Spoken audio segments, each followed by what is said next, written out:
कही मारे जीवा बेले पदे कथा शुणी जा रेलवे स्टेशन प्लाटफॉर्म पर पड़ी सीमेंट बेंच पर बसी यात्री माने ट्रेन को अपेक्षा कर ट्रेन आसीगला समस्ते समस्त गंतव्य पथर चली जाती हेले से सीमेंट बेंच कथा कहीं मन रखती रे माँ किसी समय हो पछे तुमको विश्राम देथिबा सीमेंट बेंच कथा टिके मन पकेबू रे माँ खरा वर्षा शीत काकर खाई सीमेंट बेंच टा केमिति अच्छी भांगी जाइछि कि भल अच्छी थरे आदि देखी जीवु रे माँ। खंडगिरी आरंभ होती यात्रा महाटक्कर ए टक्कर रे 6टी पार्टी अंश कर यात्रा जागसेनी एटी स्थान पाई या भितर कौटि ना कौटि वरिष्ठ कलाकार को लेकिन मंच दुलुकुची आम सहित अच्छा रमाकांत भाई आम सीधा सड़क कथा सर यात्रा भितर परिवर्तन कौन देखुं? नमस्कार मो रमाकांत यात्रा वर्तमान बहुत आगु को जाइछि तेणु बर्तमान तो भाइराल जुग जमी प्रचार करमती आगु आगु चली तेणु यात्रा आगुरी गोटे प्रकार थिला वर्तमान गोटे प्रकार जुग उपयोगी जिते बड़े जहाँ चलवा कथा चली मोटामोटी वर्तमान यात्रार मान बहुत बढ़ी जाइए तेणु सब कलाकार माने भल अच्छा अनुष्ठान भी भल रही किसी असुविधा ना।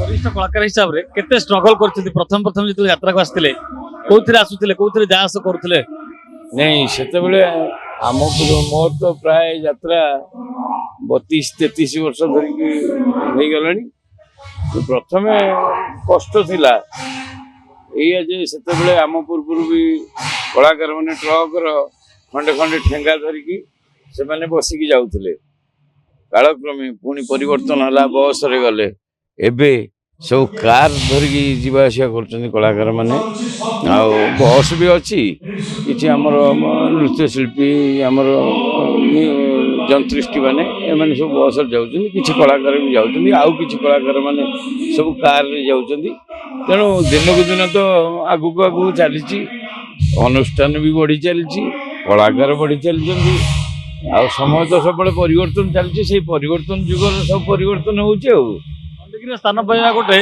स्वतंत्र नुहे गोटे स्थान पाइबा संघर्ष करिया पड़े। हाँ खंडगिरी गोटे नियारा जगह जोटी ओडिशार प्रत्येक कोण अनुकोण दर्शक भाई माने आसंती आमर जो कुंभ मेला उपभोग करती ता सहित आमर 10-12टा यात्रा अनुष्ठान पड़े ताकू भी सब उपभोग करती तेणु ये गोटे स्वतंत्र खंडगिरी कहीं आमर राजधानी जो यात्रा होची समस्त लक्ष्य आम खंडगिरी जावा राजधानी बुलवा यात्रा देखा एवं मौज मजलिस करी आसवा प्रत्येक एरिया रू आसती लोक मैंने तेणु ये यात्रा कर गोटे स्वतंत्र चार्म थाए बहुत जनगहली भितर भल लगे से जहा हो मु तो दीर्घ बोधे मोर 32-33 वर्ष भितर मु बोधे 28-30 थर खंडगिरी आसिली प्रत्येक पार्टी मोर ठाकुर दयारू मोर भाग पड़ी आठी आसवा गोटे भी इच्छा थाए सब बेले खंडगिरी यात्रा करने जहा भगवान से इच्छा पूरण कर सब कलाकार भाई मान रमाकांत भाई दुख कौन रही एत वर्ष कैरियर यात्रा दुख एति घर संसार बंधु वर्ग सांगसाथी मानू जो टाइम टा दबा कथा से आम दे पारना घर पर जो टाइम टा दबा कथा पिला दे हुए एबे कौन कि गोटे गोटे नाटक अफ दि जा फल कि सेटा किछि मात्रा रे सफल होउची तथापि सेति दुख जे गोटे आपण देखंतु गोटे फंक्शन अछि आपणकर समस्ते आस्तिबे बंधु वर्ग सब एकाठी होइथिबे सेठी गोटे मजा करछे किंतु तमें अनुपस्थित थी कहीं तुम राति कौन फंक्शन अटेंड करनी बाघर हो व्रतघर हो भल मंदर करनी तेणु आपड़ जीवे जे जीवे घरे गोटे इनसीडेंट किसी घटला हठात आप उपस्थित हो पारे ना। हाँ अनेक जिनस अच्छी मोर जो 2 वर्ष तले बापा गले अवश्य मो गोटे प्लस पॉइंट थिला बापा जीवार 2 मास आगु मो गोड़ फ्रैक्चर हो गला ମୁଁ ତ ଆଉ ଯାତ୍ରା କରିପାରିଲିନି, ଆସି ଘରେ ରହିଲି। ବାପାଙ୍କର 102 ହେଇଥିଲା ବୟସ। ସେଇ ସମୟରେ ହୁଏତ ଭଗବାନ ମୁଁ ଭାବୁଛି ମୋତେ ପଠେଇଥିଲେ। ଆସିକି ରହିଲି, ମୋ ଗୋଡ଼ ଟିକେ ଭଲ ହବାକୁ ଯାଉଛି। ପ୍ଲାଷ୍ଟର ଖୋଲା ହେଇଗଲା ପରେ ବାପା ଦେହ ଖରାପ ହେଲା। ବାପା ବି 2 ମାସ ଭିତରେ ସେ ଚାଲିଗଲେ। ତାଙ୍କର କର୍ମକ୍ରିୟା ସବୁ ସାରିକି ପୁଣି ଆସିକି ଯାତ୍ରାରେ ମୁଁ ପହଞ୍ଚିଲି। ତେଣୁ ହୁଏତ ଗୋଡ଼ଟା ଯଦି ମୋର ଫ୍ରାକ୍ଚର ନ ହେଇଥାନ୍ତା, ମୁଁ କେବେ ଆସିପାରିନଥାନ୍ତି, ବାପାଙ୍କ ପାଖରେ ପହଞ୍ଚି ପାରିନଥାନ୍ତି। ସେଇଟା ଗୋଟେ ସୌଭାଗ୍ୟ ଥିଲା। ମା ତ ମୋର 7 ବର୍ଷର ମୁଁ ହେଇଥିଲି, ସେ ଚାଲି ଯାଇଥିଲେ। ଯାହା ହଉ, ଆଉ ଏଇ ସୁଯୋଗଟା ସମସ୍ତଙ୍କର ଆସେନି, ସିଏ ବହୁତ ଦୁଃଖ। ବର୍ତ୍ତମାନ ଯାତ୍ରା ଜାଗେଶ୍ୱରରେ ଆପଣ ଅଛନ୍ତି, ଏଥର ଯାତ୍ରା କ'ଣ ରହିଛି ବା ବହି କ'ଣ ରହିଛି ଏବଂ ଆପଣଙ୍କ ଚରିତ୍ର କ'ଣ ରହିଛି? ମୁଁ ତ ଏବେ ଚରିତ୍ର କରୁଛି, କ୍ୟାରେକ୍ଟର ସବୁ କରୁଛି। ଯୋଉ ବଡ଼ ଭାଇ, ବାପା, ଏଇସବୁ ଚରିତ୍ରକୁ ଗଲିଣି। ମୁଁ 28-30 ବର୍ଷ ହିରୋ କରିଥିଲି। ଓଡ଼ିଶା ଅପେରା, କୋଣାର୍କ, ତୁଳସୀ, ବାଘା, ପାର୍ବତୀ, ଦର୍ଶକ ମହଲ, ଓମ୍ ଶ୍ରୀ, ସ୍ୱର୍ଣ୍ଣ ମନ୍ଦିର, ରଙ୍ଗମହଲ, ଆଉ ଏବେ ତ ଯାଜ୍ଞସେନୀରେ ଅଛି। ତେଣୁ ଏଠି 4 ଖଣ୍ଡ ବହି ହେଇଛି। ଯୋଉ 4 ଖଣ୍ଡ, ପ୍ରଥମେ ଆମର 5 ପତିରେ ମୁଁ ସତୀ, ଇଏ ହଉଛନ୍ତି ଆମର ତାପସ ସ୍ୱାଇଁ, ଜୀବନ ଜେନାଙ୍କର। ଆଉ ଗୋଟିଏ ବହି ଅଛି ପ୍ରେମ କଲେ ପାପ, ଇଏ ଆମର ମହେଶ ହାଜରା ଆଉ ଦୀପକ ଜେନାଙ୍କର। ଆଉ ଗୋଟିଏ ବହି ଅଛି ଆମର ହରବାରୀଙ୍କର, କାହାର କ'ଣ ହଜିଛି। ଆଉ ଗୋଟିଏ ବହି ସୁଦାମ ସାରଙ୍କର ଅଛି, ସେଟା ଆଖିର ଦୋଷ ନା ଲୁହର ଦୋଷ। ସବୁ ନାଟକ ଗୁଡ଼ିକ ଭଲ ହେଇଛି। ପାର୍ଟିଟି ନୂଆ, କିନ୍ତୁ ବଢ଼ିଆ ବଢ଼ିଆ ନାଟକ ପାଇଛି। ପାର୍ଟି ସେତେ ଦର୍ଶକଙ୍କ ଆଗରେ ପରିଚିତ ନୁହେଁ ବୋଲି ସେଇଥିପାଇଁ ଟିକେ ଅସୁବିଧା ହେଉଛି। ସେଲ୍ ଫେଲ୍ ଟିକେ କମ୍ ରହୁଛି। ନହେଲେ ନାଟକ ଦେଖିଲା ଭଳିଆ ନାଟକ ହେଇଛି।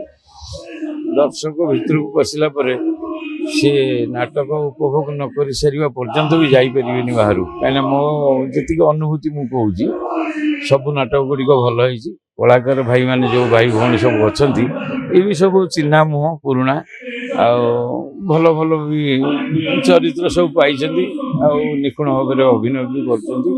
ଡାଇଲଗ କ'ଣ ରହିଛି? ମୋର ଡାଇଲଗ, ମୁଁ ତ ଗୋଟାକର ତେଲଙ୍ଗା ପ୍ୟାଟର୍ନ କରିଛି। ଆଉ ଆଜି ଆମର ଯୋଉଟା ଚାଲିଛି ଖଣ୍ଡଗିରିରେ, ଆଜିକି 3 ରାତି ହେଇଗଲାଣି, କାଲି ବି ପୁଣି ହେଇପାରେ। ଏଇଟା ହଉଛି 5 ପତିରେ ମୁଁ ସତୀ।